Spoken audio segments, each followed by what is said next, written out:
Saludos, buenas tardes. Buen provecho a las personas que ya están comiendo. En esta ocasión quiero compartirles este el sermón del monte de la montaña, ese sermón que utilizaban los primeros 100 alcohólicos. No había literatura, no habían pasos, no había libro azul, etcétera. Entonces era utilizado el sermón del monte por los primeros 100 alcohólicos. Específicamente fue Dr. Bob quien empezó a utilizarlo junto con Bill W. en el cuarto de rendición. Entonces, pero ¿qué hay detrás de este sermón del monte, no? Voy a tratar de explicarlo como yo lo he entendido, como yo lo he estudiado. No es cualquier cosa. Eh, ¿por qué, ¿Por qué ha sido quizá el más grande discurso en la historia de la humanidad? ¿Por qué ese discurso posesionó a Jesús en dos aristas? Por un lado lo siguió mucha gente y por otro lado ese discurso fue lo que puso desde ese comienzo en riesgo su vida. ¿Cuál? El Sermón del Monte.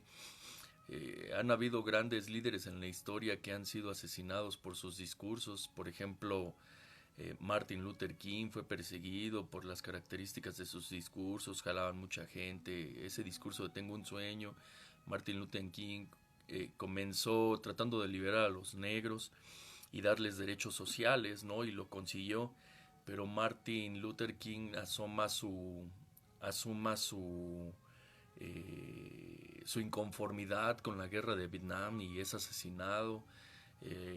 Las intenciones de John F. Kennedy también lo llevaron a que fuera asesinado, ¿no? Al tratar de desaparecer a la CIA, etcétera. Sí, hay muchos en la historia que en base a sus discursos asoman sus intenciones y provocan temor entre las personas que tienen el poder, ¿no? Entonces el Sermón del Monte no solamente es leerlo y repetirlo por repetir, y muchos de nosotros en realidad sí entendemos, comprendemos o dimensionamos la magnitud. De hecho, es el discurso más extenso que se encuentra en los evangelios, el Sermón del Monte, y fue la situación que creó mucho revuelto. Entonces, pues hay dos formas de entender el Sermón del Monte.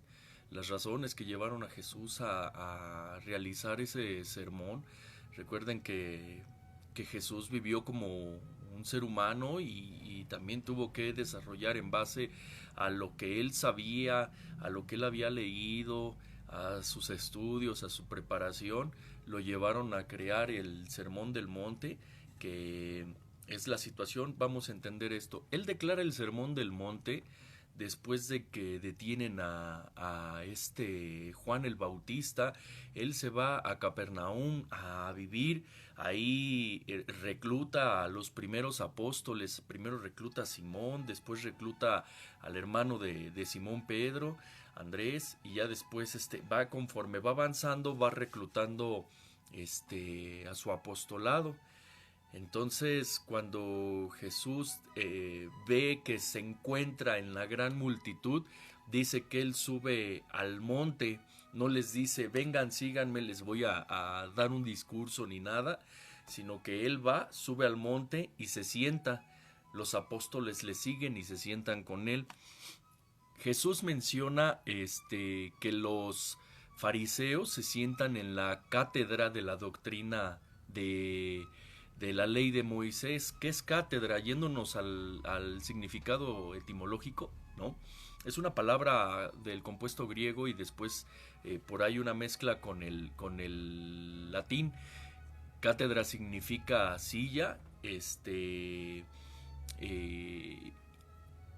edra significa de 10 posiciones, ¿no? Es decir, una silla de 10 posiciones. Está hablando desde luego de las leyes de Moisés, 10 leyes de Moisés. Entonces, en aquel tiempo se acostumbraba a que los sacerdotes o quien fuera a dar un discurso se sentaban, porque esto era muestra de que lo que se iba a decir se iba a hablar algo muy serio, muy en serio. Entonces, aquí en la Biblia, cuando habla del Sermón del Monte, fíjate con atención, dice, y Jesús viendo la multitud subió al monte, y sentándose vinieron a él sus discípulos. Es decir, cuando los discípulos ven que se sienta, quizá ellos piensan, probablemente ellos piensan, va a decir algo importante, porque aquí en el Evangelio no dice que mandó a llamar a los discípulos, sino que cuando los discípulos ven que él sube al monte y se sienta, ellos saben que se va a decir algo importante, algo oficial, ¿no? Eh, Jesús cuando caminaba decía muchas cosas, él podía decir entre la gente, dar el discurso, pero cuando él sube al monte y se sienta está diciendo que lo que se va a decir es importante, ¿no?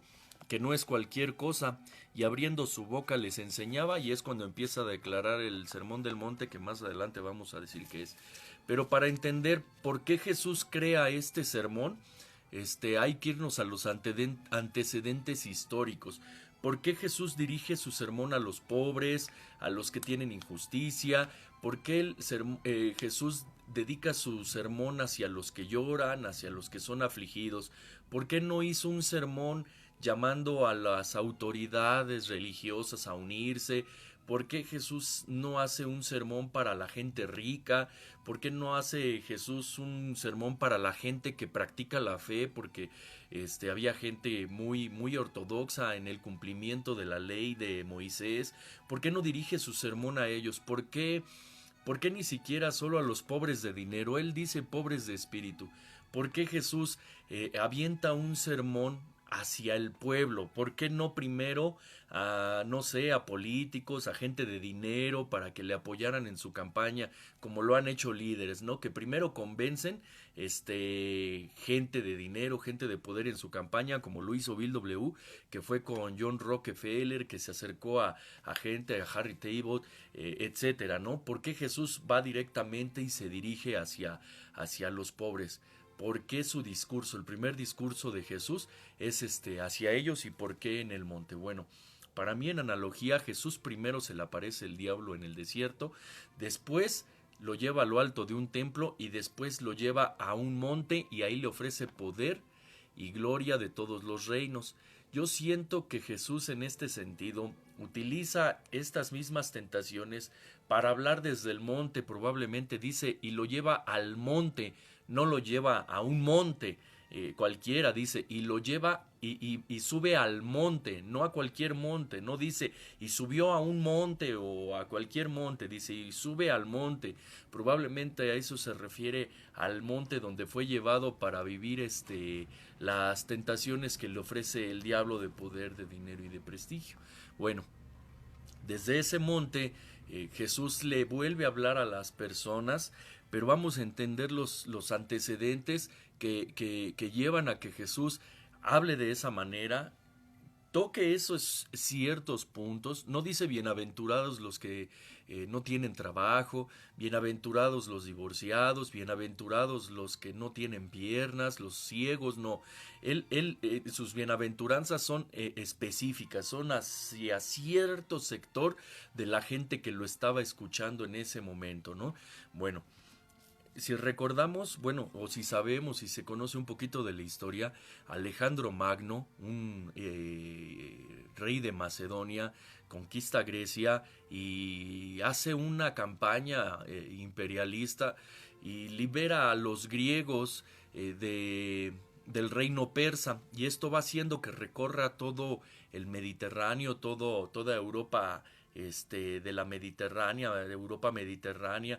Eso lo lleva a salir de Grecia y a dirigirse hacia Siria, de Siria baja hacia Israel, de Israel entra hacia Egipto, de Egipto se dirige hacia la India, va recorriendo toda esta parte de Europa hacia Alejandro Magno, y no solamente hace un imperialismo sobre de las leyes, sino también hace un imperialismo cultural. Es decir, él va juntando lo mejor de todo y funda ciudades, no recuerdo bien si son 6 o 7 ciudades, a todas las llamó Alejandría. La única que sigue hasta la actualidad es la Alejandría de Egipto. Bueno, ¿qué es lo que hace Alejandro Magno? va liberando a todos los pueblos del imperio persa y a su vez va dejando toda la enseñanza, toda la filosofía, toda la escuela griega y llega hasta Egipto, pero a su paso está Jerusalén. Entonces, en su paso por Judea, por Israel, en Jerusalén, él entra al templo y ahí se encuentra a este señor Simón Hatzadik, Simón Hatzadik, que en ese momento él es la máxima autoridad del templo de Jerusalén, ¿no? Vamos a decir el Vaticano de los judíos, y Alejandro Magno se arrodilla ante él, es decir, hace una conquista pacífica y lo vuelve un reino-estado independiente, o sea, lo vuelve parte de la conquista griega de Alejandro, pero respeta todas las costumbres, las ideas y la libertad total de los judíos, porque él se sorprende que, que es una religión antropófaga, es decir, ellos no tienen imágenes, o sea, el Dios en el que ellos creen no tiene una figura humana, les sorprende la cultura, les sorprende la organización de los judíos, les sorprende que es de los muy pocos pueblos que están leídos, que saben leer, que no hay analfabetismo en el pueblo judío. Es un pueblo muy avanzado, con lo que eh, Alejandro Magno se encuentra, y eso hace que provoque su admiración en él y les permite conservar todo lo que ellos tenían. Alejandro Magno era una persona que fue educada directamente por Aristóteles, y Aristóteles respetaba mucho la cultura, el conocimiento, etcétera. Y los griegos solamente desconocían todos los que eran temas paganos, ¿no? Todo lo burdo, lo absurdo de las religiones. Pero Alejandro Magno se encuentra con judíos preparados, con judíos que saben, que leen, que no hay analfabetismo en el pueblo judío. Bueno, para no ir haciendo el cuento tan largo en los antecedentes históricos, los judíos quedan libres de Persia gracias a Alejandro Magno, y esto se respeta hasta la muerte de Alejandro Magno. El imperio de Alejandro Magno se disuelve y se reparte entre sus generales. De este imperio romano nacen dos generales, surgen dos generales, por un lado los Ptolomeos y los Seleucidas, ¿no? Los Ptolomeos a cargo de Ptolomeo Soter I y los Seleucidas del rey Antíoco III, es decir, estamos hablando de tres generaciones después de la muerte de Alejandro Magno. Unos son los Seleucidas y los otros son los Ptolomeos. Estos dos imperios de dos generales de Alejandro Magno, exactamente queda en medio de los dos Jerusalén, Israel, ¿no? Y queda en medio, pero al principio los judíos empiezan a ser dominados por los Ptolomeos, pero empieza a haber una guerra que se llama la guerra de Panias en el año 1900, no, en el año 192, algo así antes de Cristo, ¿no? Casi 200 años antes de Cristo, está esta guerra griega, entre los Ptolomeos y entre los Seleucidas, y se disputan territorios, se disputan poder, etcétera. Entonces, en esta guerra la ganan los Seleucidas y se quedan con el dominio de los judíos. Pero bueno, me estoy brincando una parte. A este mestizaje cultural y de creencias religiosas de los griegos y los asiáticos, esta mezcla se le llama el periodo helénico, ¿no? Esta época helénica es toda esa concentración cultural egipcia, asiática, ¿no? Bueno, egipcia, parte de África, Asia, europea, asiática y egipcia, todo este mestizaje cultural crea una época llamada helénica, ¿no? Es una época de mucha cultura en donde se construyeron muchos museos, muchas escuelas, bibliotecas, o sea, había demasiada, contenido cultural. Bueno, de aquí se desprenden dos imperios, un imperio egipcio y un imperio sirio. Por un lado los egipcios son los ptolomeos y por otro lado son los seleucidas y ellos empiezan a entrar en una constante guerra, guerra que ganan los sirios, guerra que ganan los seleucidas sobre de los ptolomeos. Entonces los seleucidas se quedan con el control de los judíos, de Jerusalén, de Judea, ¿no? El error de estos cuates de los Seleucidas fue el tratar de poner imágenes de dioses griegos, de dioses paganos, en el templo de Jerusalén. Por ahí trataron de meter una imagen de Zeus, crearon una imagen de dios de los judíos, Yahvé, y eso hace que se provoque un levantamiento en el que está encabezado por los macabeos, ¿no? Los macabeos es un pequeño grupo de personas, de judíos descontentos, eh, que empiezan a hacer un levantamiento que dura 33 años. Este levantamiento es en contra de los seleucidas y es cuando se vuelve a ganar la total libertad de los judíos sobre del imperio griego. Esta es la fiesta llamada como Hanukkah, que es el de que prenden así muchas luces, muchas velitas, que dura 8 días, 7 luces ellos encienden para conmemorar esa independencia de los judíos del imperio griego.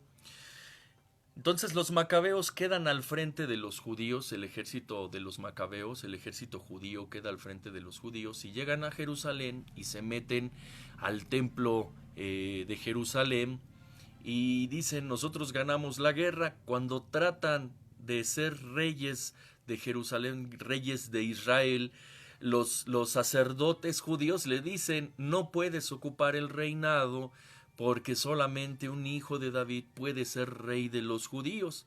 Entonces los macabeos lógicamente piensan, oye, nosotros somos los que nos metimos a la guerra, luchamos durante 33 años en esta guerra y ustedes, los sacerdotes de la religión de los judíos, que es una religión político-religiosa, es decir, ahí las autoridades son religiosas, me dices que yo no puedo ser rey cuando fui yo el que los liberó y el que gana la guerra. Dice, bueno, es que las escrituras está que solamente un hijo descendiente directo de David puede ser nuestro rey. Bueno, entonces los macabeos lo resuelven así, expulsan a estos sacerdotes, ponen a sus propios sacerdotes y dicen, nosotros vamos a ser la autoridad político-religiosa de Israel en lo que llega este tal hijo de David, ¿no?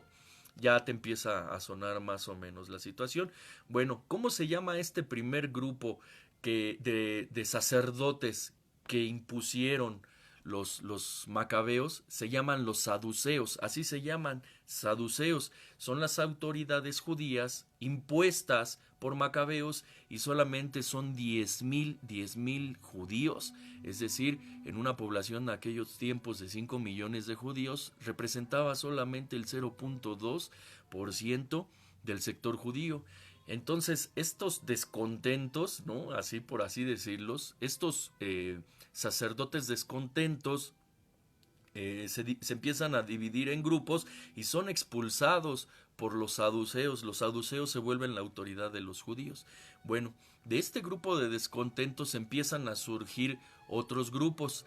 El primero son los fariseos. Los fariseos es un grupo de personas, es un grupo de sacerdotes descontentos que piensan que están profanando, usurpando el templo, la autoridad, la ley de los judíos por los saduceos, que se vuelven amigos en aquel tiempo de los romanos, que empieza a ser un imperio nuevo, el imperio de los romanos, y consideran que los saduceos son amigos de los romanos, ¿no? Pero los saduceos son un pequeño sector de élite es decir, gente muy rica, gente muy poderosa entre los judíos, la historia de siempre, una pequeña minoría que domina a las grandes mayorías. Entonces surgen los fariseos, pero los fariseos son muy estrictos, son muy ortodoxos. Ellos se meten ahora sí que a rajatabla en el cumplimiento de la ley de Moisés y se vuelven extremistas en el cumplimiento de la ley de Moisés. ¿Qué hacen los fariseos? Como los fariseos ya no pueden entrar al templo, empiezan a construir pequeñas iglesias, pequeños templos que se llaman sinagogas, ¿no?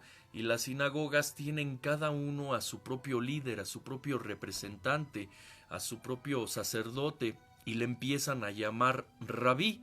Pero en ese tiempo la palabra rabí es más como de un caudillo, ¿no? Que de un verdadero líder sacerdotal. Es más bien un líder ocupacional, es un líder de levantamiento, es un líder de protesta, de revolución, es un líder revolucionario. Los primeros fariseos, los primeros sacerdotes de los judíos que fueron expulsados por los saduceos de la iglesia, empiezan a crear sus propias sinagogas y a estos se les empieza a llamar rabí, que es más bien como un líder revolucionario en contra de los saduceos, que son los usurpadores de los verdaderos sacerdotes, ¿no? Pero son muy extremistas en el cumplimiento, ¿no?, de la ley. Cosas muy, muy exageradas, así como de cómo te tienes que vestir. Tú no puedes dormir vestido con el manto sacerdotal, así que lo tienes que guardar, quitar. No puedes dormir mientras tú ocupas esa ropa. O sea, son muy exagerados en el cumplimiento de la ley. Se meten a detalles muy, muy absurdos, muy, muy fanáticos, muy, muy religiosos, ¿no? De ahí que Jesús les criticaba, ¿no? Cuelan el camello, pero se tragan el mosquito. O sea, ven detalles muy tontos y muy absurdos. Dice, no, cuelan el mosquito y se tragan el camello. O sea, los fariseos se vuelven muy, muy absurdos. Los fariseos son muy ortodoxos, muy riguristas, exageran en los detalles, ¿no? Caso contrario de los saduceos no creen en la resurrección, no creen en los milagros, no creen en los ángeles, no creen en un Mesías. Ellos dicen no hay otra vida, solamente hay una vida. Si no recuerdas nada antes del nacimiento, no vas a recordar nada después de que mueras. Así que si esta vida, vívela al máximo porque no hay Mesías, no hay ángeles, no hay milagros, etcétera, ¿no? Y esto lleva también a otra lucha, que cierto sector de los fariseos empiezan a descontentarse también. O sea, hay otra ruptura, ¿no? Hay otra división en los judíos.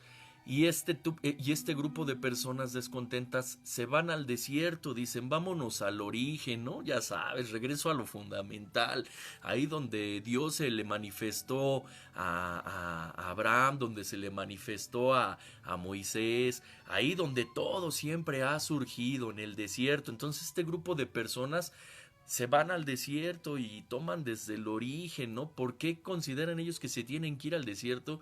Porque el templo ya se corrompió. Dios ya no está en el templo, ¿no?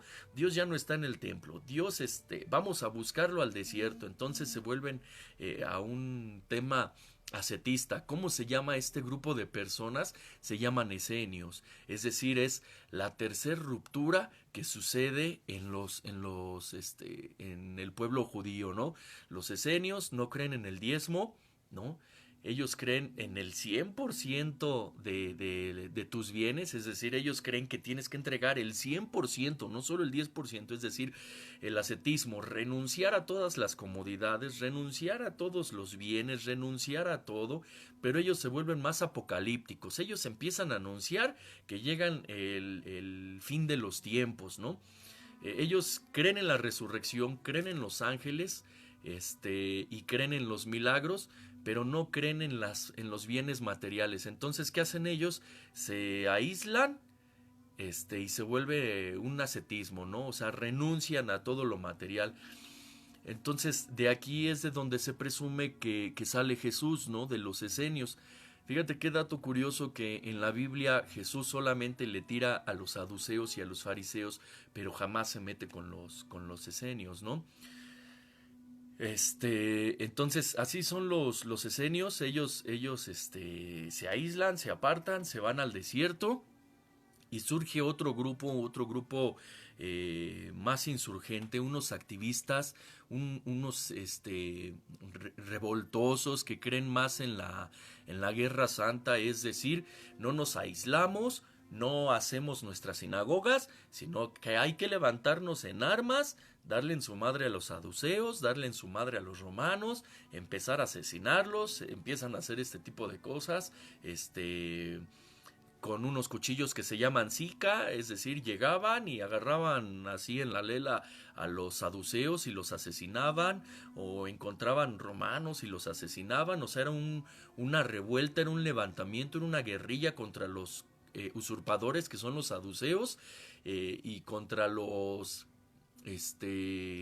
romanos, ¿no? De ahí la palabra sicario, ¿no? Ellos utilizaban cuchillos que se llaman sicas y se crea este otro movimiento, ¿no? Estos son activistas, vienen siendo como que fariseos queriendo hacer la ley de Dios, ¿no? Es decir, tomar justicia por su propia mano, ojo por ojo, diente por diente, y se crean estos cuatro grupos, ¿no? Religiosos entre los judíos, es decir, los saduceos, un sector muy pequeño pero poderoso y rico, los fariseos, ¿no? Que son los que representan la verdadera voz del pueblo judío, pero se volvieron muy estrictos en los detalles de la ley, muy rigurosos, muy ortodoxos, y empezaron a descuidar otro tipo de cosas como la misericordia, como la caridad, la justicia, la comprensión, la bondad. Los esenios que se vuelven separatistas, ellos se confinan, ellos se aíslan, ellos se van más por el ascetismo, no dan diezmo, no creen en los templos, creencias similares a los de los fariseos, pero sin ser tan rigurosos y tan estrictos, y aparecen los celotes, ¿no? Los celotes son activistas, nacionalistas extremos, es decir, como se les conoce el día de hoy, ellos matándose se vuelven mártires, ¿no? Entonces esta es la situación que está viviendo Jesús. Cuatro movimientos religiosos, cada quien jalando para su lado, ¿no? A mí yo quiero atreverme a hacer ahorita una analogía en donde yo siento que los fariseos son los tradicionales, o sea, muy tradicionalistas en la letra, muy tradicionalistas en los renglones, en los comas, etcétera. Tenemos por un lado los 24 horas que desconocen, no sé, como que la resurrección y la onda de los milagros. No, aquí es como dice ahí, chingo está su madre, deje de beber, así como muy así como cerrados en ese sentido, hacia lo espiritual, hacia la resurrección, pues sí, lo que hace cuarto y quinto paso, ¿no? Y para mí los esenios vienen siendo como los cuarto y quinto paso, ¿no? O sea, ellos se van a sus haciendas, dice, no en los grupos, no en los templos, tienen un criterio un poco más amplio, pero al final se aíslan ellos, ¿no? O sea, ellos nada más, ¿no? En el sentido de o sea, tú tu hacienda, yo la mía, ¿no? Ustedes por allá, yo por acá, y son muy celosos los cuarto y quinto paso en sus haciendas, ¿no? O sea, no dejan que nadie llegue así como que a quererles organizar el cuadro. Y Jesús, pues es tres potencias. Qué arrogante. No, es broma, ¿no? Entonces, tenemos a un Jesús con un discurso en una situación de estas, ¿no? En donde están divididos los judíos. Jesús, por, por lo que se anuncia en el Evangelio, no se mete con los esenios, tampoco los menciona, es decir, está quizá descontento con algunas ideas de los esenios, pero no al punto de también declarárseles ya directamente sus discursos, ¿no? Sino que dice, ¿sabes qué? Pues no estoy de acuerdo con mi grupo, pero tampoco voy a hablar mal de ellos, ¿no? Pero sí contra los fariseos. Bueno, empieza a suceder una situación. Los saduceos dicen, la ley no se interpreta, la ley se cumple, ¿no? Y en la ley de Moisés no habla de resurrección, no habla de Mesías, no habla de nada. Pero los fariseos dicen, pero vinieron profetas que anuncian la llegada de un Mesías. Está Ezequiel, está Isaías. Y ahí habla de un Mesías que nos va a liberar, ¿no?, del yugo romano y del yugo de los saduceos. Es decir, los fariseos esperan a un Mesías revolucionario que se levante en armas contra los saduceos, que son los usurpadores, y contra los romanos, que son los conquistadores. Entonces los fariseos están esperando a un Mesías revolucionario, a un rabí revolucionario. Entonces hay una profecía, va a llegar un Mesías que va a gobernar a los judíos y los va a levantar contra los romanos y contra los saduceos. Si los saduceos, es decir, ya se me olvidó, macabeos, vencieron a los griegos, que nosotros los judíos no venzamos a los romanos bien unidos. Entonces los fariseos dicen, hay una profecía, va a llegar un Mesías que nos va a liberar. Entonces, en esa lógica, varios rabí, acuérdate, líderes revolucionarios, empiezan a declarar, hey, yo soy el Mesías. Entonces el sector del pueblo que apoyaba a este rabí decían, sí, es el Mesías, porque hay una profecía que un Mesías va a tener todo el poder, todo el control del reino judío y se va a levantar contra los romanos y contra los saduceos. Pero acuérdate, hay varias sinagogas. Entonces otra sinagoga dice, no es cierto, eso no es cierto, nosotros tenemos al verdadero Mesías. Y en otra sinagoga decía, no es cierto, nosotros somos los que tenemos al verdadero Mesías. Esto empieza a crear mucho conflicto en el pueblo judío. Entonces los saduceos y los romanos empiezan a ver peligroso el anunciamiento de los Mesías. ¿Y qué hacían? Lógicamente, mataban a esos Mesías y mataban a sus seguidores, cosa que pone un pie adelante Jesús cuando se declara el Mesías, porque él sabe que va a empezar a ser perseguido, pues ya lo habían hecho aparentemente hasta con 24 rabís que se habían ya declarado previamente el verdadero Mesías. Solo que estos rabís tenían discursos distintos, hablaban de tomar armas, hablaban de levantarse contra los saduceos y contra los romanos, pero viene Jesús con su astucia, desde luego, obviamente, es Jesús, y elabora un discurso, el primer discurso, y les dice de qué se trata, y este es el sermón del Monte de los Olivos. Dice, bienaventurados los pobres en espíritu, porque de ellos es el reino de Dios. Bienaventurados los que lloran, porque ellos recibirán consolación. Bienaventurados los mansos, porque ellos recibirán la tierra por heredad. Bienaventurados los que tienen hambre y sed de justicia, porque ellos serán saciados. Bienaventurados los misericordiosos, porque ellos alcanzarán misericordia. Bienaventurados los de limpio corazón, porque ellos verán a Dios. Bienaventurados los pacificadores, porque ellos serán llamados hijos de Dios. Bienaventurados los que padecen persecución por causa de la justicia, porque de ellos es el reino de Dios. Bienaventurados sois cuando por mi causa os vituperen y os persigan y digan toda clase de mal contra vosotros, mintiendo.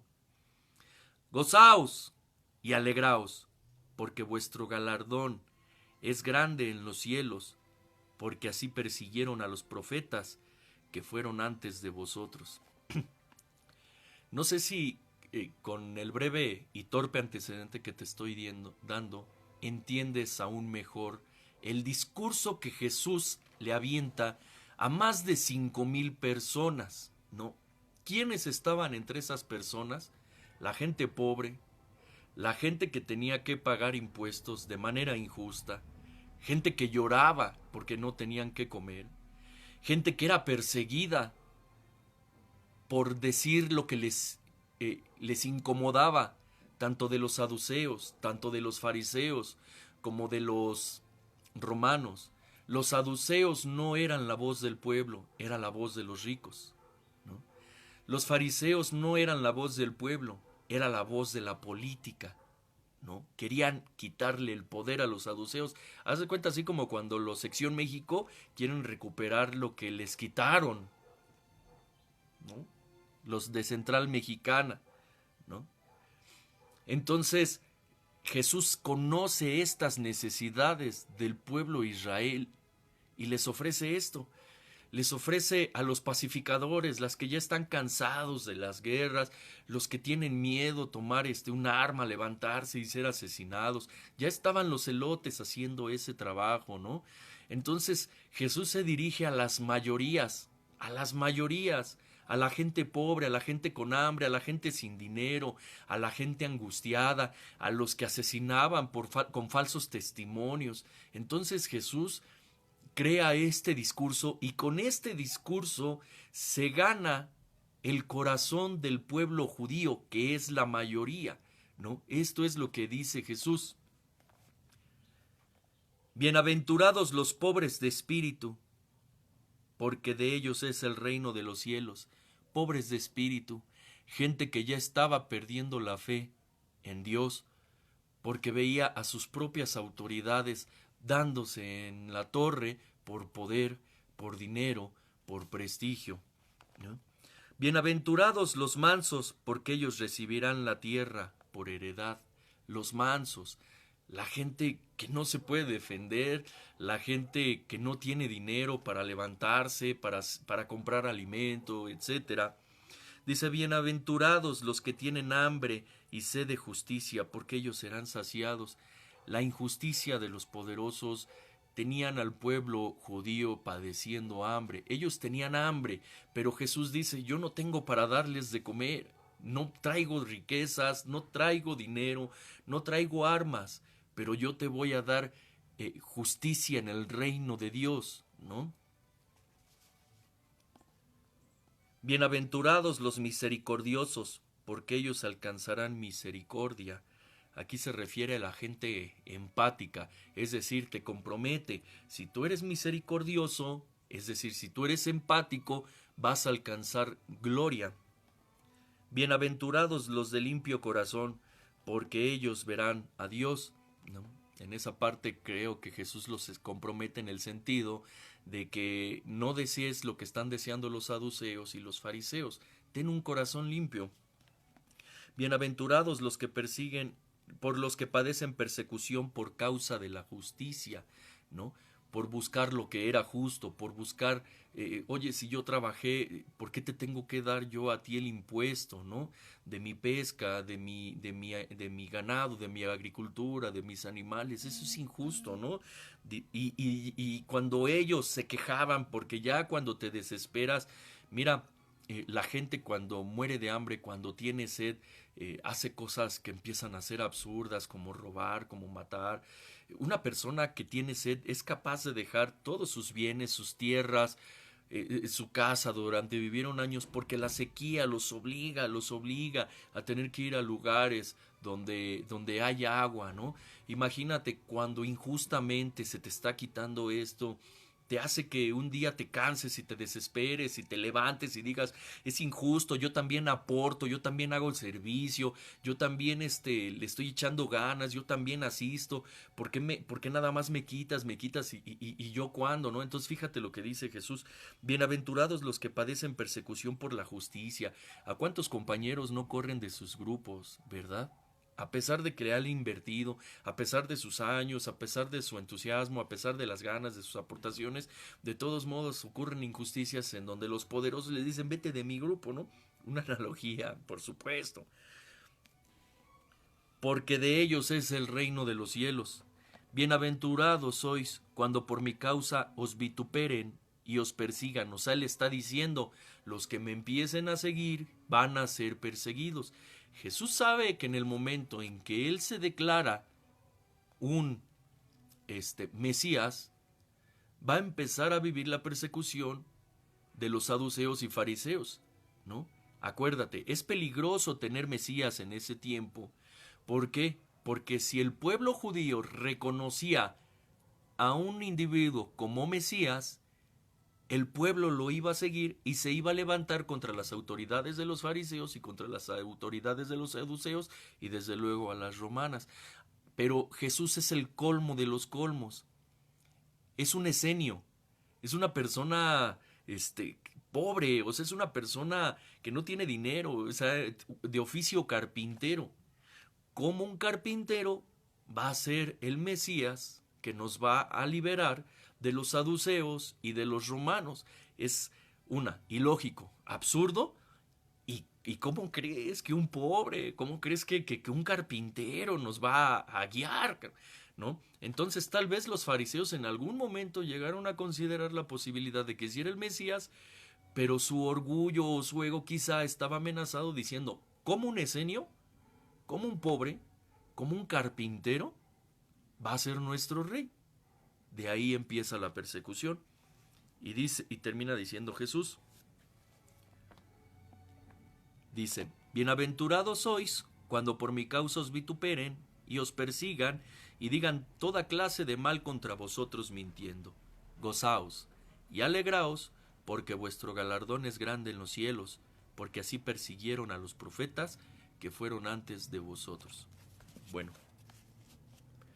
este discurso ha de haber también desanimado a muchas personas que lo que querían era poder, que querían a un Mesías que se levantara en armas, que les devolviera sus tierras, que les devolviera su dinero, etcétera, ¿no? Entonces, mucha gente de esos 5,000 se han de ver desanimado, han de haber dicho,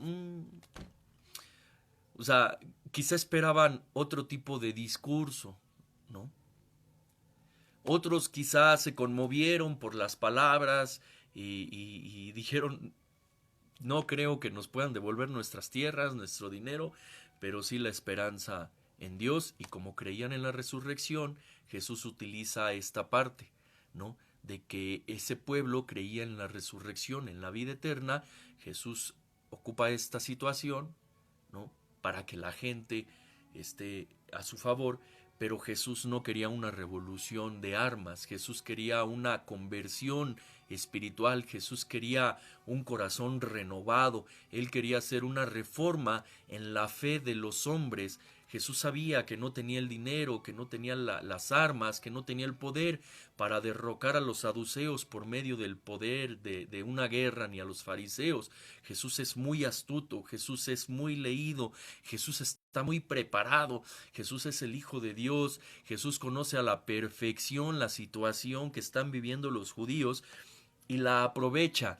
Con esto yo no quiero que tú desistas de tu fe en Jesús, sino entender más el Jesús del Evangelio de Tomás, que fue destruido por los romanos, sino que entiendas más el sentido de Jesús, que Jesús no quiere que tú te liberes de la tiranía, del gobierno de México, del mundo, de las guerras, del COVID, por medio de la violencia, por medio del miedo, no a través de una guerra material, no a través de una ortodoxia como lo hacían los fariseos, es decir, en la exageración y en el rigor del cumplimiento de las leyes, ¿no?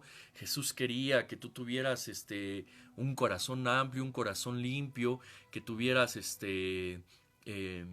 misericordia, como ahí dice, bienaventurados los misericordiosos, que tuvieras un espíritu humilde, no ambicioso, un espíritu que busque la humildad, y eso mismo nos ofrece la literatura de Alcohólicos Anónimos. Pero Bill W. no puede ser tan obvio y tan evidente al citar los textos bíblicos, por eso es que los utiliza de otra manera. Fíjate, escucha la Quinta Tradición, dice en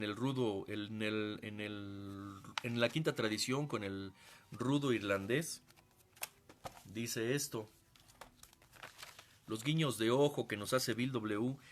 En la Quinta Tradición, en el último párrafo, cuando está en la charla con el rudo irlandés, dice: años después el rudo irlandés solía decir con gran placer: mi padrino me vendió una idea, y esa fue la idea de la sobriedad. En aquellos tiempos era lo único que yo estaba capacitado para comprar. Mi padrino Jesús me vendió una idea. Dice, y esa fue la idea de las bienaventuranzas. En aquellos tiempos, ¿no? Era lo único que yo estaba capacitado para comprar.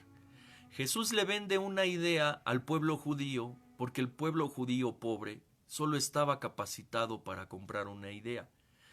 Bienaventurados los que tienen hambre y sed de justicia, porque ellos serán saciados. Jesús sabe esto.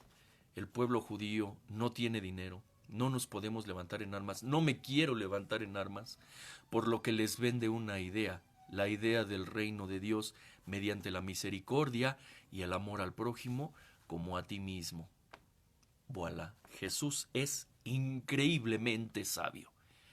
Increíblemente sabio. No bastó ese discurso, así que Jesús se tuvo que ir a todas las provincias con más discursos y él sigue hablando de las bienaventuranzas. Es un líder político religioso, pero que no utiliza ni el dinero, ¿no?, ni las armas para levantarse.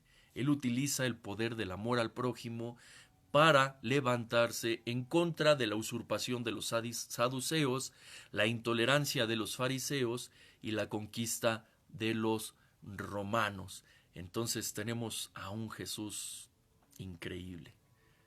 Es por eso que para mí Jesús es el Rey de Reyes, es el Hijo de Dios, es el elegido, es el Mesías. Pero Jesús se tuvo que preparar para poder guiar a su pueblo. Acuérdate, Alejandro Magno encontró sorprendido un pueblo judío que leía, ¿no? Estamos en una doble A que ni siquiera lee, ¿no? Entonces Jesús, para poder conmover al pueblo judío, se tuvo que preparar, se tuvo que ilustrar. Te espero este próximo 25 de febrero en las mesas de debate de Tres Potencias a las 5 de la tarde. Tiene un límite de cupo las mesas. Tú no te preocupes a la hora que llegues. Tú llega, quizá no alcances a participar, pero sí puedas escuchar, ¿no? Debate 3P es un comité de debate, así se llama, Debate 3P, en donde todas las voces de los alcohólicos tienen que ser escuchadas y van a ser escuchadas, pero nos tenemos que ilustrar porque el enemigo de Alcohólicos Anónimos es la ignorancia. El enemigo de la humanidad es la ignorancia. Así que hay que leer, hay que prepararnos. Gracias por los que me acompañaron en esta transmisión.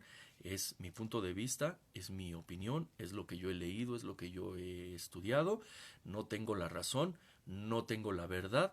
Esta fue mi interpretación en base a los libros.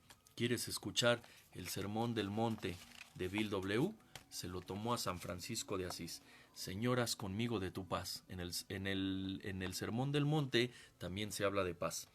Para que ahí donde haya odio pueda llevar amor, para que donde haya el mal pueda llevar el espíritu del perdón, para que donde haya discordia pueda llevar la armonía, para que donde haya error pueda llevar la verdad, donde haya error pueda llevar la verdad, no mi verdad, la verdad. Es decir, me voy a preparar, me voy a documentar, me voy a ilustrar, para que donde haya el desconsuelo pueda llevar la esperanza. Bienaventuradas, bienaventurados, bienaventuranzas, ¿no? Para que donde haya tinieblas pueda llevar la luz. Para que donde haya tristeza pueda llevar alegría. Recuerda, bienaventurados los que lloran, ¿no? Señor, concédeme que yo pueda consolar y no ser consolado, comprender y no ser comprendido, amar y no ser amado, porque para encontrarse hay que olvidarse de sí mismo. Perdonando seremos perdonados, al morir es cuando despertaremos a la vida eterna. Amén. Cada uno tenemos nuestro monte, ¿no?, en donde o le puede servir al chanclas, porque desde el monte le ofreció, ¿no?, potestad y gloria sobre de los reinos, o ese mismo monte donde le sirvió a Dios y juntó y reunió a 5,000, los alimentó, sin contar hombres, sin contar a mujeres y niños. Todo esto en la literatura, en la Biblia, en el Talmud, y hoy gracias a la tecnología tenemos acceso a muchos, muchos libros. Como dice Bill W., hay bibliotecas en el mundo que nos están esperando, guardándonos sus tesoros. Gracias por acompañarme en esta transmisión. El día de hoy compartimos en Tlalpan. Te recuerdo, estás invitado a las mesas de debate de Tres Potencias de este 25 de febrero a las 5 de la tarde. Dios me los bendiga, compañeros, y felices 24 horas.